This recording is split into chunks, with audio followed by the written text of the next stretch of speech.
Yeah, we're now recording. So I think if there's somebody with their microphone still on, unless you're a presenter, then if you just mute that for the moment, and we can check there's nobody else waiting for us. There we go. Lovely. Thank you very much for someone else just joining us. So hello, and thank you for coming to this. It's one of the Creating Safer Spaces cafes that we're holding.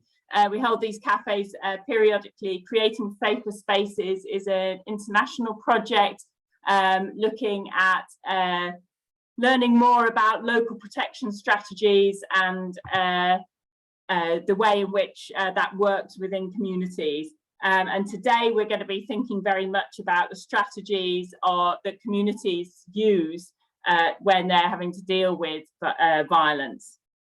My name's Rachel Julian. I'm going to be chairing and managing the Zoom on this session. I'm a professor in peace studies at Leeds Beckett University, and I've been involved in working with Nonviolent Peaceforce for about 20 years. And I'm delighted that we're able to welcome sort of like my friends and colleagues from Nonviolent Peaceforce South Sudan to be the presenters of this cafe. And also sort of like for those of you who approached us and asked about this issue around what happens within communities and how you to learn about what protection strategies can work. Because it's actually turned out to be a very important issue for a number of people. So this is a really important session, and I'm so grateful to you, Thiago, and your team, and Darkudu and Lamin, who have come today to talk to us. I have got the chat open, so if you have any questions or issues, please feel free to use chat. Thiago and his team are going to talk to us for sort of like 20 minutes or so, a bit longer. And we will have plenty of time for questions. So now is the time to think and ask if there's any way in which we can work together and develop all of this. So thank you very much for coming. If you'd like to introduce yourselves within the chat, then we can all see who's here. I know many of you might know each other, but I can see some of our other international colleagues are joining us today. I'm not going to talk very much longer because I know it's really important to hear from those people who are doing this work and have been across South Sudan, and let us know how you'd like to start. I hand over to you, Thiago. Thanks a lot, Rachel. I think it's a real pleasure for us to be part of the Creating Safe Space Café. And I think, I mean, the past year we were involved in a lot of discussions, but I mean, this year we've been really busy with a lot of things. So I think, I mean, we're really glad that to be part of those discussions, no?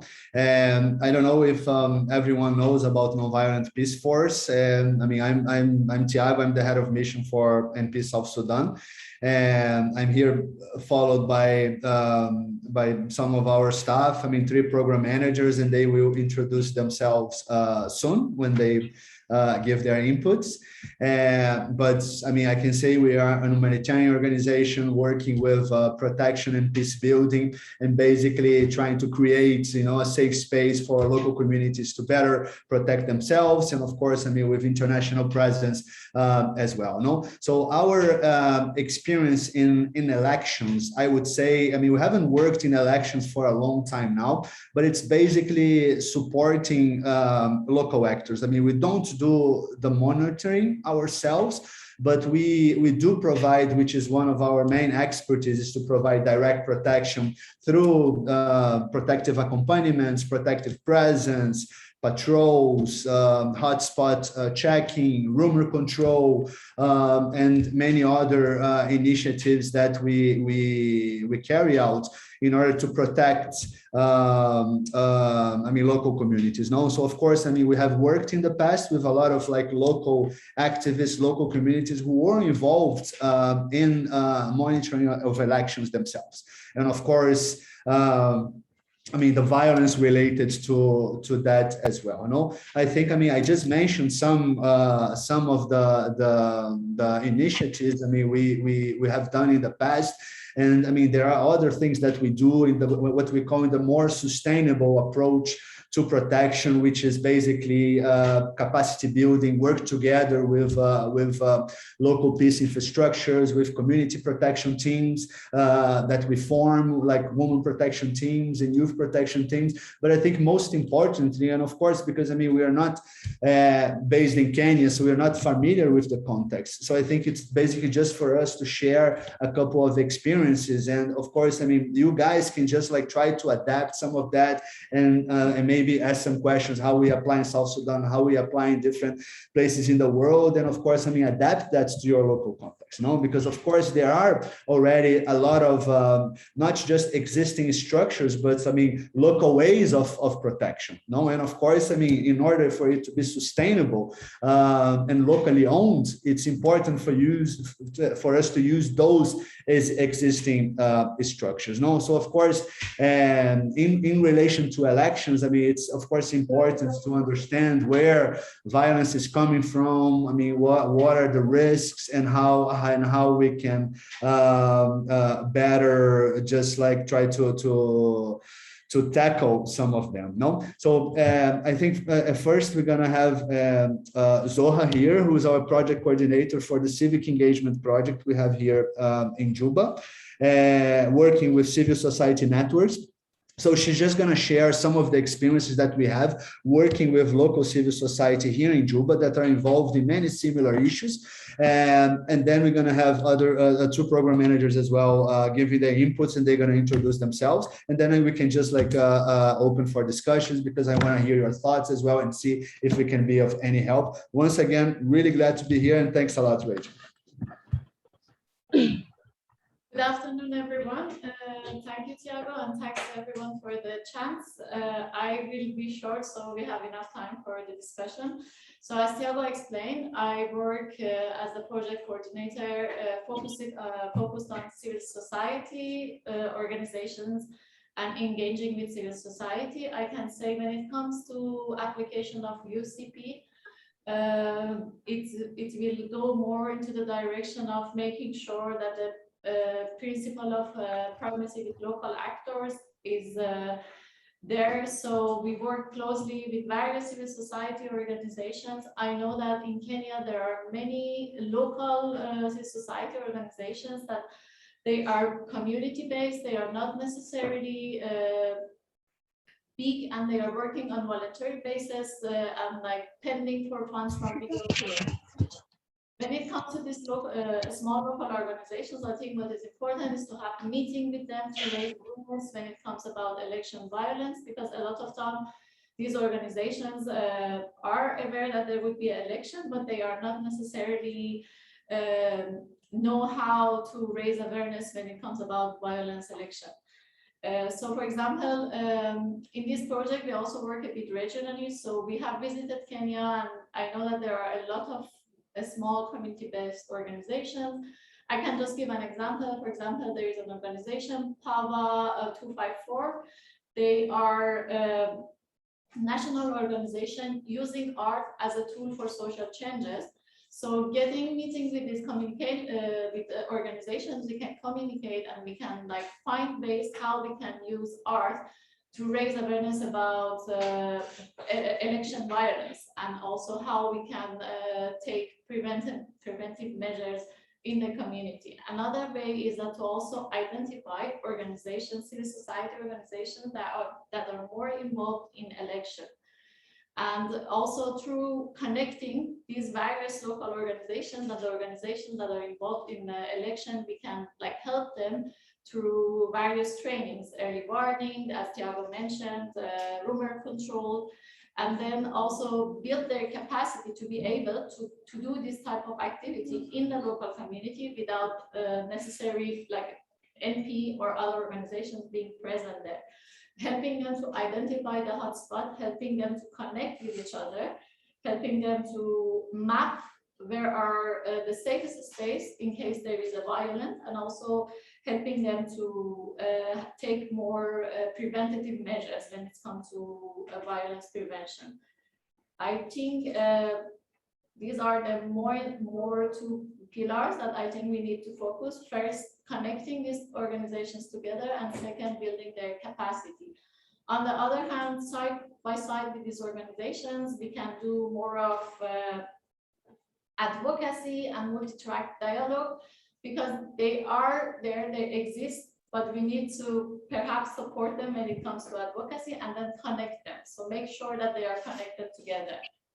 I will hand over to my other colleagues. Kutsi. Good afternoon, everyone. My name is Kudzanai Matirira, and I am the program manager for the Women, Peace and Security Project for Nonviolent Peaceforce. Adding on to what my colleague has said, I wanted to say the one issue is around coordination and collaboration. Because as an individual organization, you cannot manage it. So you need to train volunteers or community-based networks that you work with. For example, here in South Sudan, we are working with women protection teams and youth protection teams. So building their capacity on situational analysis and also de-escalation of tension, because you realize sometimes you will not be having the experience or the knowledge on these issues. So building their capacity is key. Then the other thing is having sessions on rumor control, that is passing of false information, because during the election period, there will be a lot of false information moving around, and at the end of the day, people will lose their confidence in participating. So try to ensure that you raise awareness. And some of the methods you can use is you can also use talk shows. You can do it through megaphones, and you can also do it through radio shows. So making sure you have various means of communicating and sharing information so that everyone, including those in risky areas or in hard to reach areas, can also access the information.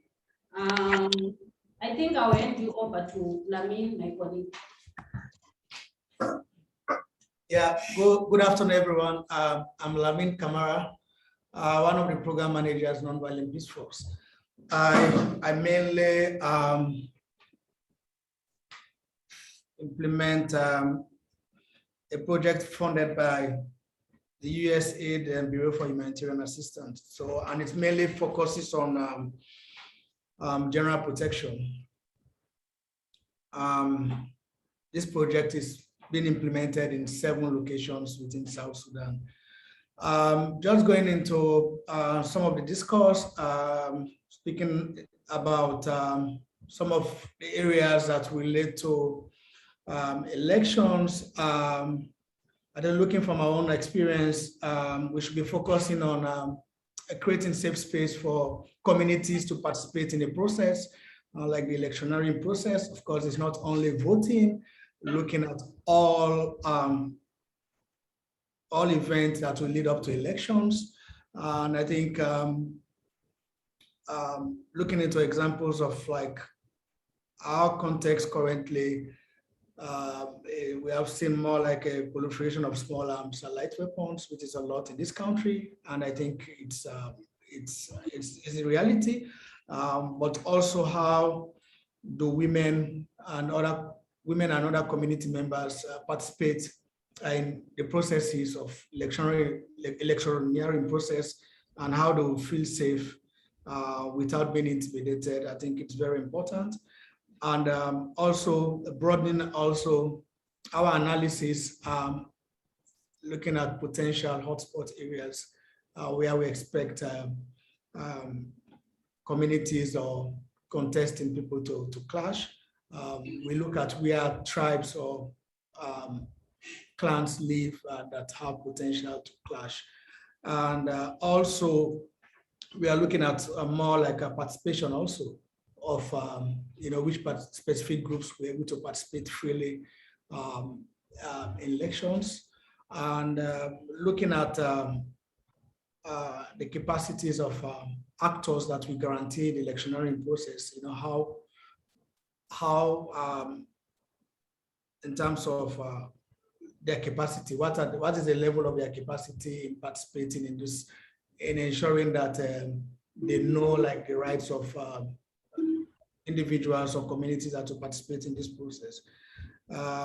So basically, we maybe just to transfer this kind of discourse, looking into how we're able to allow communities participate in dialogues and ensuring that their voices are heard.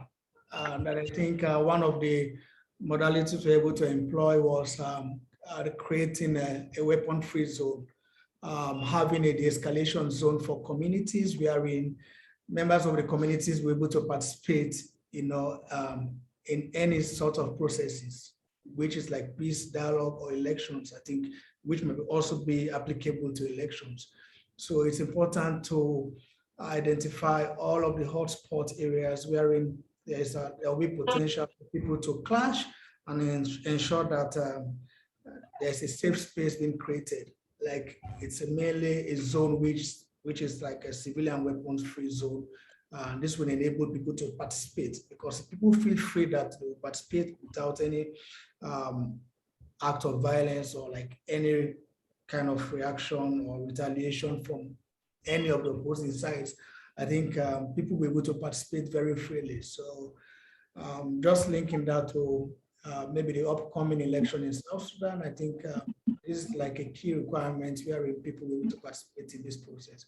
So we need to ensure that they have the space for them to participate. And one of the conditions for that to happen is to ensure that all concerned, be able to ensure that there are less weapons in areas where civilians will be able to participate, and this will guarantee their participation in any process. I think maybe I will just stop here for now. I think not to say much. I think I will add based on the discourse. Thank you.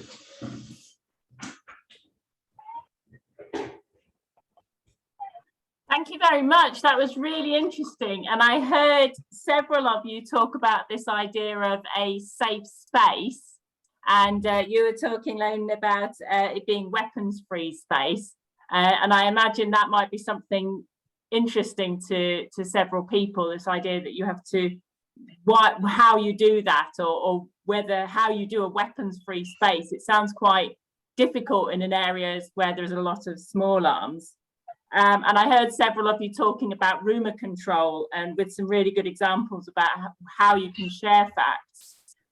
But I know that controlling rumors isn't that easy, that actually getting and understanding how to do that. I wonder if any of you would be able to share maybe a bit of detail on what do you have to do to create a safe space or a weapons-free zone, or how do you react if people are listening to rumors? I can talk about the weapons-free zone. I mean, I think the most important thing is for you to have the buy-in of the community itself. No, so of course, I mean, you need to include, leadership, community leaders, religious leaders. We gave examples of some of the community protection groups we work with, we help forming.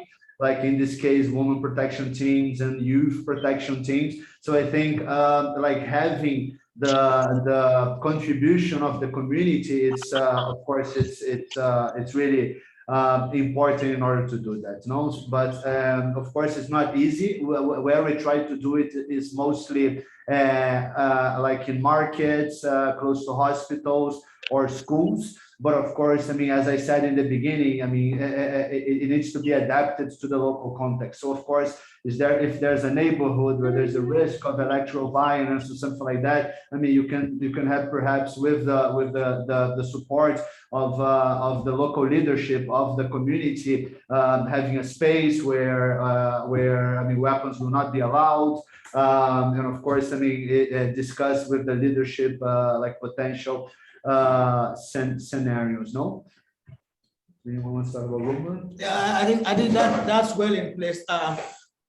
Because setting up this system also needs local acceptance or state or whatever acceptance, but also what we're looking into, and I think having like a less presence of unregulated kind of actors, you know, within a space, whether it's within a state or a country, is very important. And looking into the upcoming elections, if people have to participate in the electionary process, I think we should ensure that there's a more organized way of, in terms of presence of armed actors in communities, where it's, I think in South Sudan, there's more discourse about like joint forces, how it is called. They have the way like having forces from all sides to be part of a one unit. And again, how do they position themselves? How do they give space to people to participate in the process? You know, how do they use other non kind of conventional methods in terms of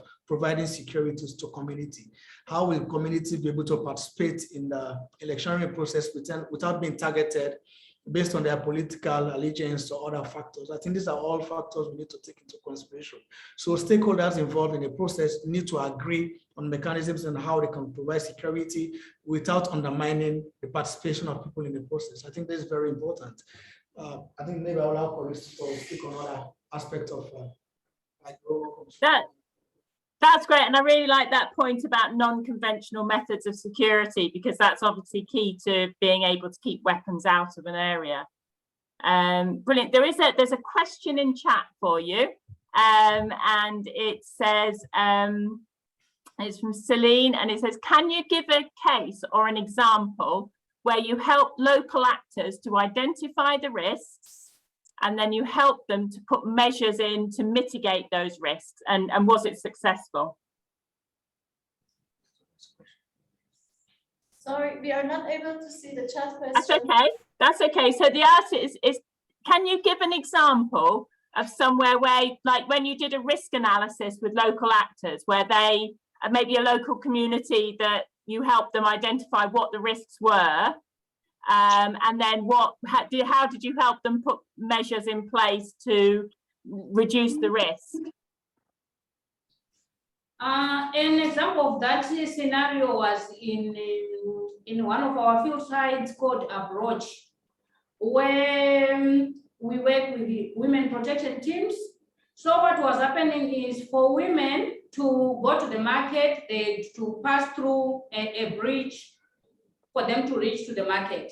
But then in between their residence and the market, there was a cantonment area.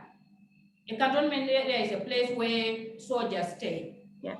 So as we were doing our sessions, we engaged them in early warning and early response, and they managed to tell us about the hotspot areas. So one of the hotspot areas was where these soldiers were staying, and a lot of issues were happening. For example, gender-based violence when they go to buy items from the market. So what the women did, they suggested that the cantonment area was supposed to be removed, because they said most of the perpetrators were the soldiers who were staying at that place. Yeah. So they suggested that NP should organize a meeting with the local authorities, but it was them leading the process. For NP, it was just to go and meet the local authorities and brief them about the situation that was happening and the reasons why all those issues were happening. So NP organized a meeting, and the commander agreed. So they set a date, and when NP and the women went and met the local commander, later he agreed that the cantonment area should be removed from that place. And as we speak now, the soldiers, they've moved. And also as a result of that, he has made a decree that when soldiers are coming to approach town, they have to leave their guns outside of the location. So this is one of the things that we've done in some of our field sites. Thank you. Yeah, so actually uncovering what the source of violence was, and then working to take that violence away from the women, in a sense. Yes. Yeah.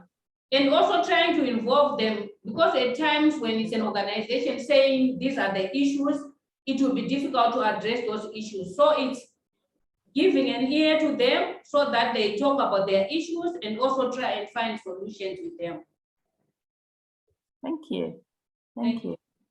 And then maybe I will just also mention another example also, which is also part of our UCP approach, in communities. We do a lot of risk mapping, hotspot mapping, to identify risk areas that are potential child protection or GBV hotspot areas. And in most of the field sites, women especially do provide livelihood, engage in livelihood activities, and providing for their families.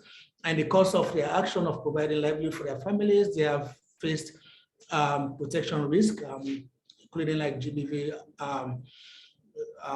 kind of impact on their lives. And in most of the places, one clear activity is like them fetching firewood from the forest, as a livelihood or as a way to augment their income.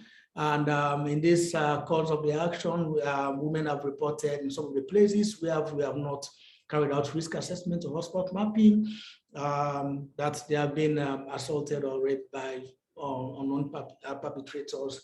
And due to some of this incident, we have tried to do like we did our analysis, try to understand where this happens, what are the factors, and we're able to build strategies with these women, together with these women.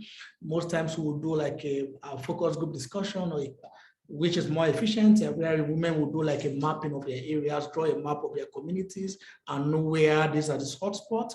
And looking at all of this discussion, it's more not with the team, but it's in collaboration with the team and the women that will come up with strategies, identify these areas.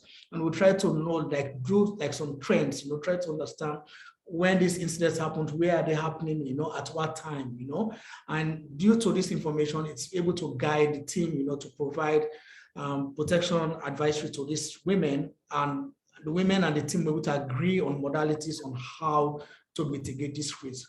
Maybe, for example, one of these mitigating factors is to look at having women go at a particular time of the day, having women go in groups, and looking at alternatives also to mitigate, this risk. So these are some of the measures being employed by our field teams and our community-based protection teams in the course of increasing the protection of communities and women. Brilliant, thank you. That's great. So it sounds to me a lot of it is looking at the mapping, so understanding risks. So if there's anybody here who wants to ask specifically maybe how you do that, if that's something new, or other sort of like ideas, please just like you can raise your hand or unmute yourself also to ask questions. You did mention something there which was about early warning. I don't know if you want to say a bit about sort of like how do you create. I think from discussions I've had with you before, it seems like you have to have some community teams and already have talked about protection before you come up with an action plan. But I don't know, who could do this? Could anybody be doing community protection? Are there special people that you have to try and find? Thank you very much. I think looking at, we have been doing a lot in terms of early warning, early response, especially building those mechanisms in conflict-prone areas. I think looking into like needs, of course, it has to be like an assessment of where civilians are prone, to be affected by conflict. Looking at, for instance, some of the areas along the frontier between conflicting communities. Like I would say, for instance, if you're in South Sudan, we have areas between Jonglei and the Greater People Administrative Area. These are two tribes, that are loggerhead with each other. So we do identify community areas where villages or communities that are more prone to be attacked by either of the conflicting sides. And again, this is an agreement with all local stakeholders within the particular community. Usually it's being led by the chief and other community stakeholders, but we ensure that it's more inclusive, have women and youth and everyone on board that is pertinent to the discussion. And it's agreed, because the community usually will say like, focusing more like with the communities and knowledge on how they identify, conflict early warning systems. They do have, each community is unique in its own sense. If you go to different areas, they have their own indicators of identifying conflict when conflict is about to happen. And having agreed with this committee being trained, given the necessary like skills to identify, but they also have their own local means to identify this conflict. So communities are well prepared, and the committees are it's a small group that actually look at these indicators of conflict, that will erupt in the particular location. So, and again, this committee also monitors and reports to their community about a possible eruption of violence. And we do strengthen this community's resolve in a more dignified displacement, wherein they will have, in our own sense, UCP terms, we call it a quick run bag. Some communities call it their own quick run sack. What does this entail? What is in there? So communities will be better prepared, to migrate or be displaced in a more dignified way rather than being taken by surprise. So I think this has been working in most of the areas we have been operating in. And I think a vivid example was at the height of the conflict in the Equatorials and in Mundrin and some of the areas, communities were able to stay within the conflict zone, identifying like the safe space and safe areas where they could be able to migrate to, and they have their safe, their quick run sack, which has like a component of many items for medicine, foodstuff, and many things, blanket, mosquito net, many things are able to have on this list. One of the community leaders, I think, mentioned one time that when conflict erupted, having not known about early warning, early response, and also the quick run sack, what this person did was just to run with a blanket, to the forest or somewhere they identify. And somebody else who was very much prepared had their sack, had their medicine, had their foodstuff in it, and a blanket, mosquito net for the kids, to avoid malaria. So they're able to migrate in a more dignified way. So in this case, many communities in the Equatorials during 2016-17 were able to be prepared. So despite, they were being caught up in this conflict, but they were able to move to areas, in a more dignified way, and they're able to save lives and properties. Because looking at the like mosquito and malaria, in those areas, children were more to be affected, but with a more, solid early warning system, it helped to promote a more dignified response, and also it enabled to save lives and property. People had food to eat, and they also had mosquito net, to prevent themselves from catching malaria, because there are no hospitals around during those processes. Yeah, being displaced. To add to what my colleague said, from more working with the community, and you mentioned, just thinking of the context in Kenya and also working more closely with civil society, I can say that there are already a lot of community working groups established in Kenya, especially looking at where are the previous violence happening in the country, which is more in the bigger cities, and coming to the slums and neighborhoods around the bigger city, there are a lot of community centers already established voluntarily by community. So I think this is a part that we can work more closely with them and actually build their capacity to learn how to do the EBAR, how to do the rumor control. When it comes to rumor control, what's more important is actually basically identify if the information and verify the information to see it's true or not. And this process will give a time to de-escalate, even if the rumor is happen to be true, de-escalate the situation, give more time for elders in the community or the leaders of the community to also step in and kind of mitigate the situation. So I think this is another important aspect that coming for the election, we can take into consideration. That's really helpful. Thank you very much. So it sounds like from when you get the risk analysis that you develop in the community, it sounds like depending on the risk, sometimes you have to try and prevent the violence by doing like rumor control and de-escalation and actually making sure people don't bring weapons or something. But then a whole a set of strategies which is reducing the impact of the violence, like a quick run bag or a safe space to go to. So it's about maybe, are those the two main ways you would, following a risk analysis, are those the two main sets of strategies that you would develop? I guess, again, it comes to each time it comes depending to the situation, but usually we have two scenarios. And first, how we can prevent it. And second, in case of escalation, how we can make sure that the communities are safe. That's great. That's really helpful. Because actually, I mean, the EWAR is basically, it's just a community contingency plan. No, I mean, if something happens, I mean, what is it that you do? Do you have everything in place? And I mean, once again, I really want to emphasize that, as Zoha had said, the primacy of local actors. No, I mean, it's really, really important. Those who live in the community, that they know, you know, I mean, what the escape routes are, where the hotspots are, I mean, how things work, who are the people that you need to look into. I mean, mostly those who represent a moral authority in the community, like religious leaders, community leaders. No, so I think it's every scenario needs to really, really be adapted to the local context. That's super. Thank you so much. So there's a question in chat and I'll read it out. It's from Wilson and it says, so you have an early warning message that something's going to happen. Where would you report that early warning message to? So what happens if you are alerted to something which is a possible threat? I think we have been, our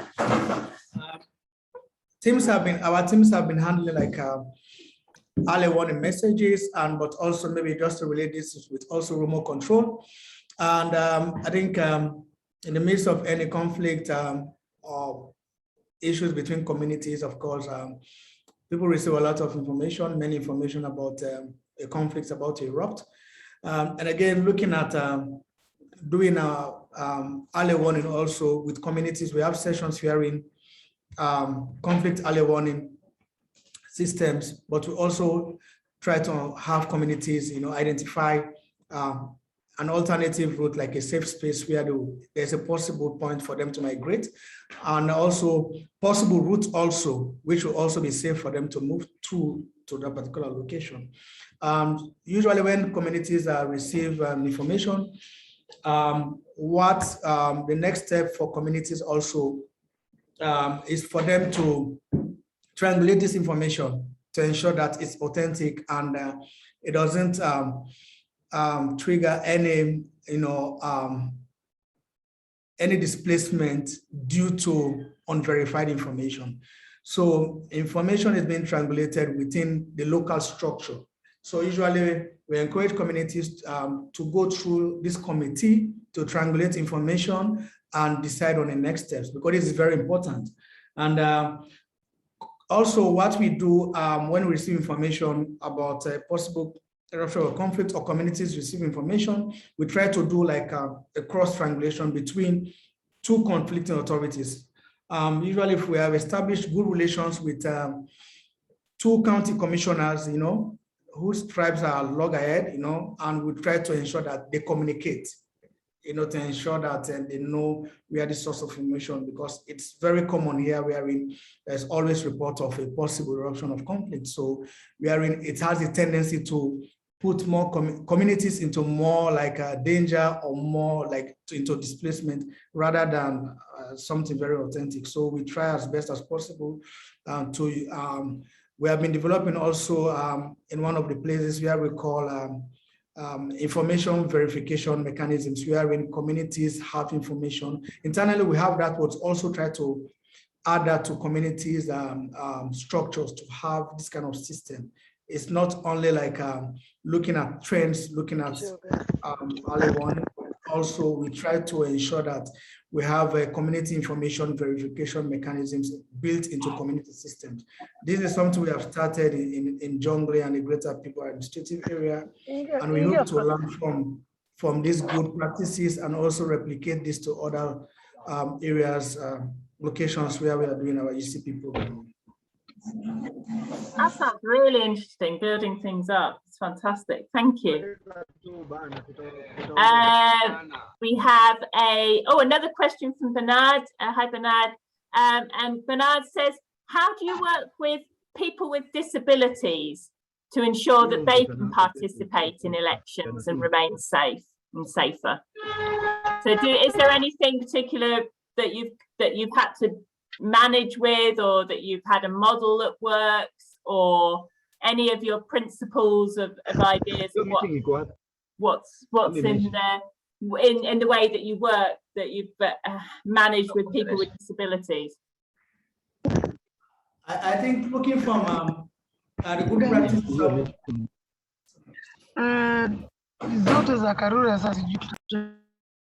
Sorry, carry on.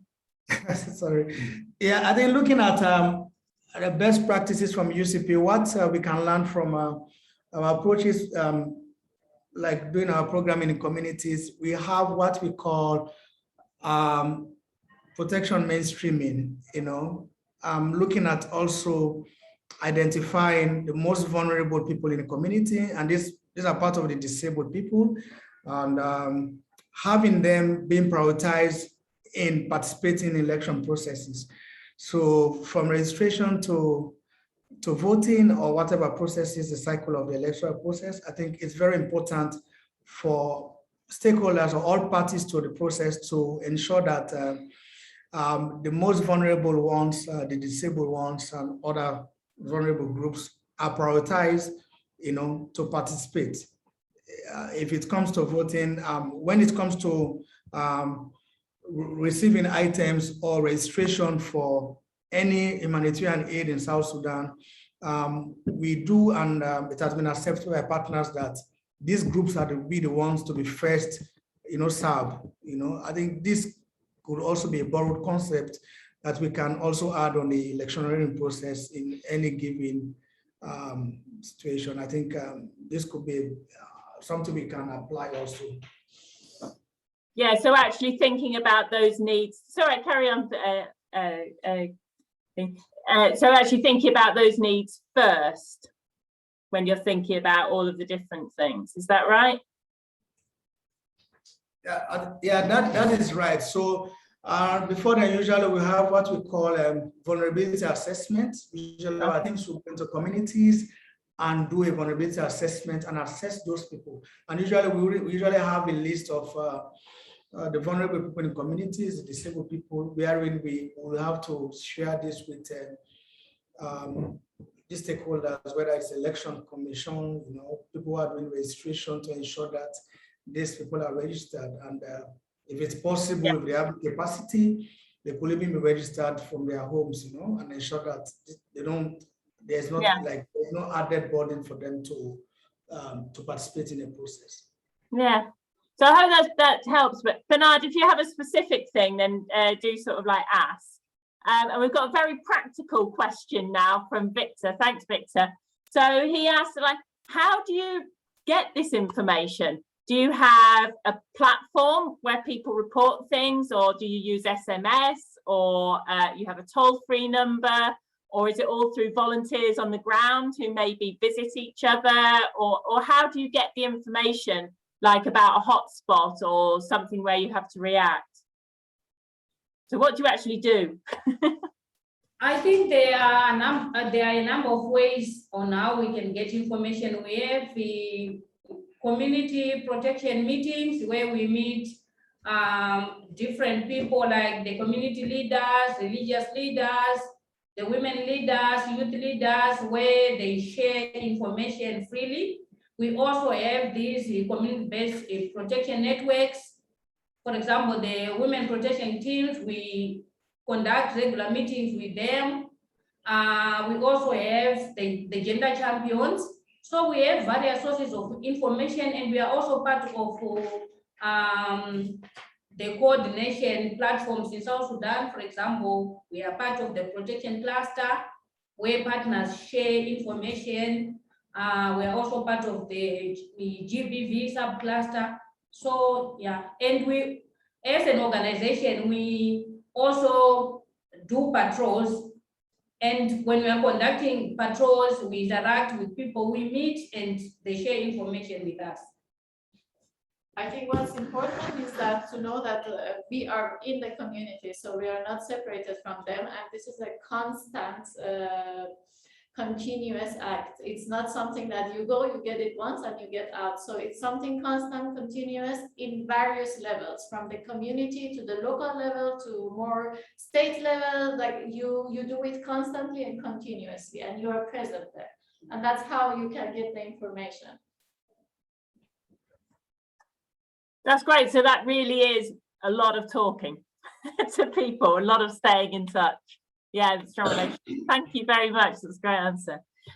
So another question. Saying that sort of like what happens in South Sudan, this is from Fred, is exactly what happens in Mount Elgon every electioneering year, especially the gender-based violence. So it sounds like there's similarities across, which obviously we'd probably expect across that. So they are, and thank you for learning issues on early warning. That's really great. Thank you for that, Colin. Okay, so Bernard, building on the idea of going back to the people with disabilities, do you have any practical ideas of sort of like how could disabled people with disabilities participate in a protest against election malpractice, but keeping themselves safe at the same time? So what might we have to put in discussing risks or threats or mitigation if it's people with disabilities trying to protest election malpractice or problems? Any ideas or examples?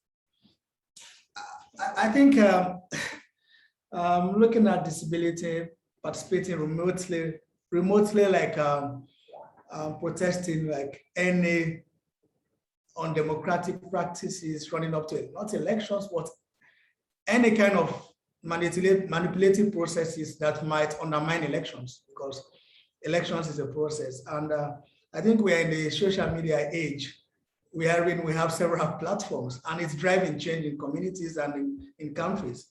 And governments are very wary about the youth participation, like in social media. I think there's a lot also disabled people can use through social media platforms, and governments are listening to and also keen on social media influence on society. I think it's been happening. I think one vivid example is that, like my own country where I'm coming from, we have seen like the digital age is making a serious impact. There are several laws trying to be enacted by the government, and they had planned to do it very secretly in Parliament, and we have seen the social media has changed the course of the discourse. Yeah. Where now we are having live broadcast of parliamentary sittings to pass election laws that will disenfranchise communities. I think this is what state institutions, assemblies, electoral commissions should ensure that whatever processes are being carried out should be like viewed by the public. We have people who are willing to go to sit-ins and broadcast, and they can comment on their views on processes. I think this can work. If we are having like protests or sit-ins that will affect the electoral process, I think people should participate. It should be viewed live. It shouldn't be a secret. There should be a way where people can comment.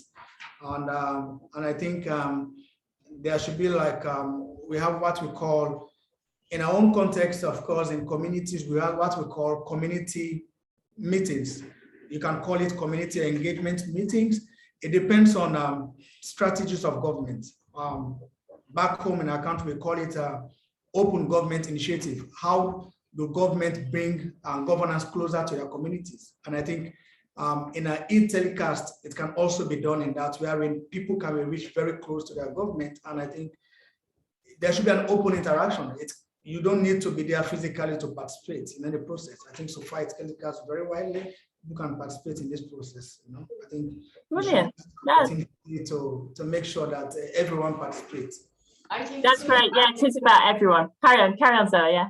To add, I think one of the things that we can also take into consideration when it comes to ensuring that people with disability or vulnerable people are safe in case of violence breakout is to have a structure in the community to know and identify who are these people, where are these people, and in these specific circumstances, reach out to these people and make sure that they are prioritized to be moved or to be moved to a safer place. So this is another way of making sure that they are safe. Lovely, thank you. I'll tell you one thing that I've seen before in a different country is where people with disabilities were accompanied by someone who was there sort of like not only to meet their needs because of like maybe it was difficult for them to walk or see or something like that, but also who is watching and who helps that person do the protest in the way that they would like. So the nature of accompaniment and presence is also something that I've seen other people use. So, and actually Angeline in chat says sort of like she's a caregiver and the group Mungano Disabled Special Group, and they were privileged to be told about and enlightened on their rights during the election by IEBC. I'm afraid I don't know what IEBC is. So Angeline, I don't know if you want to put that into chat or tell us, that would be great. And here's a really good question from Victor, which all of you will find it challenging. Maybe you could share with us some of the challenges that you encounter in helping people within communities stay safe from violence. What's some of the challenges that you would foresee that other people might encounter and need to overcome? Great question, Victor. I can say one, and then I think all of us here will have a particular one, but certainly, we don't provide any kind of material aid. And in a place like South Sudan, where, the needs are huge, of course. We have famine, we have floods, we have displacement, we have everything at the same time happening here. So, of course, if you don't have the entry point of providing material aid, and to tell you the truth, every day I'm really thankful that we don't provide material aid, because it's such a burden as well, because it creates a lot of like different relations with the community, So of course, for us, it takes way more time for us to build trust, which is our core value, trust building with the communities. It takes way more time, but of course, after we have the trust of the community, they understand the kind of work that we're doing. This is sustainable, because as many of us have mentioned, local ownership, it's something really, really important, how we involve our national staff, for example, that they take the lead in a lot of the activities, for example, because they're the ones who have the relationships, they know the context, So of course, I think one of the main challenges in a place like South Sudan, that you just do protection. Great challenge, yeah, thanks.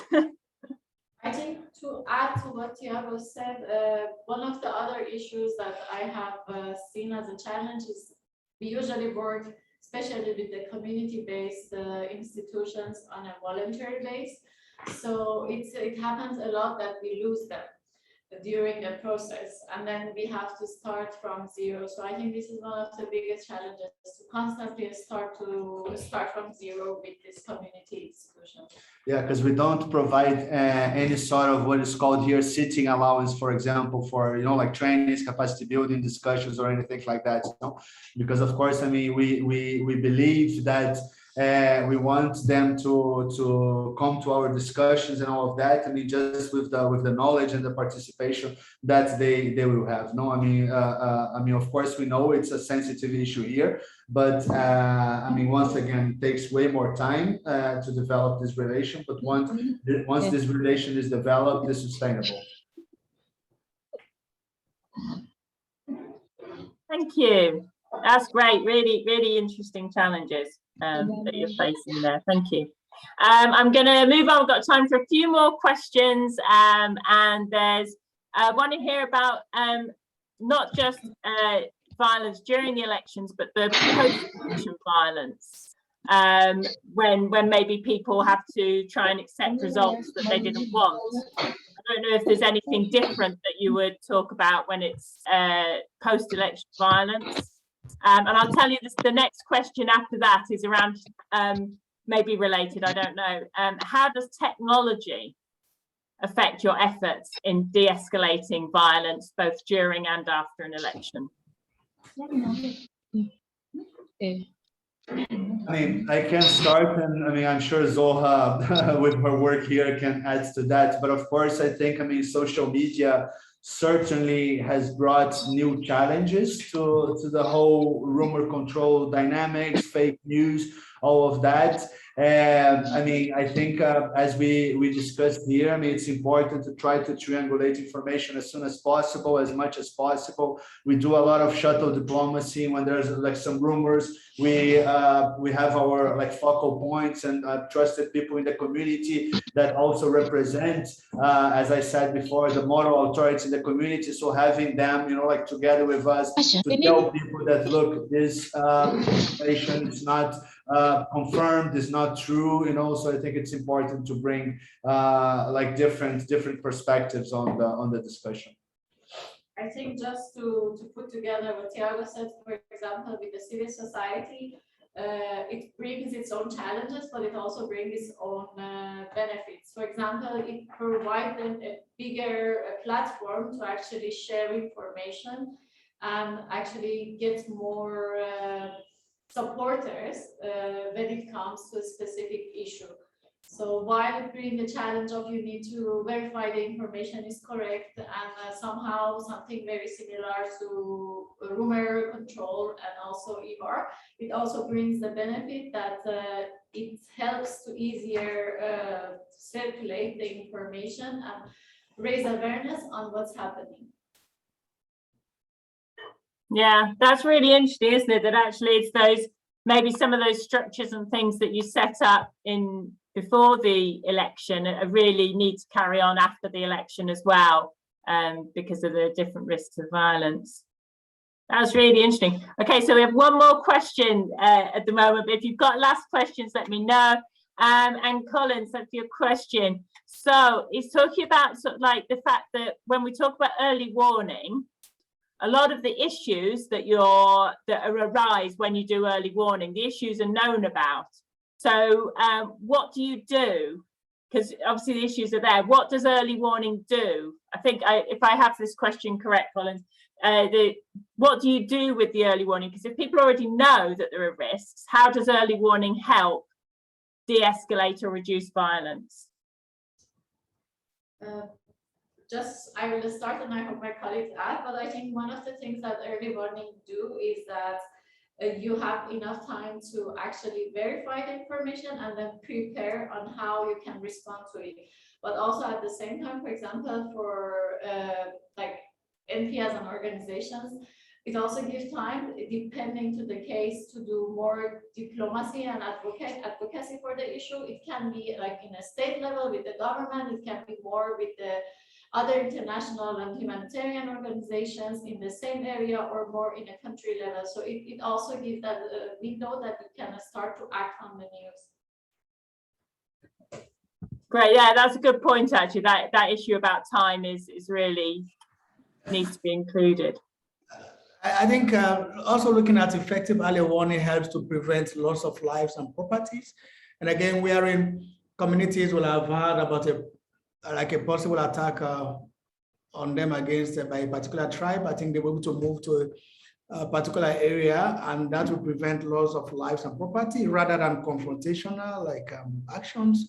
And I think it's very effective, and wise community will migrate to a safe space away from the conflict-prone areas.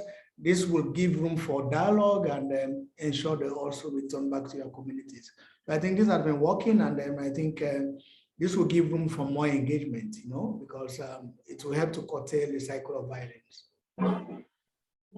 Brilliant, thank you. And we're nearly coming to the end. And so one of the things I'm going to ask you, all of you, is if you have any ideas of where people might look to for resources or organizations or places where they might follow up on some of the things that we've talked about today, and we can send that out as well. But if you've got any ideas, and then there's a last question. So from Collins in Kenya, and I'm going to read it out because we probably won't. So Collins Mboha from Kenya, it's at Trans Nzoia County, and you're a boda operator. And being the election period, most of the boda operators are involved in causing violence to the locality. So how would you prevent such violence happening?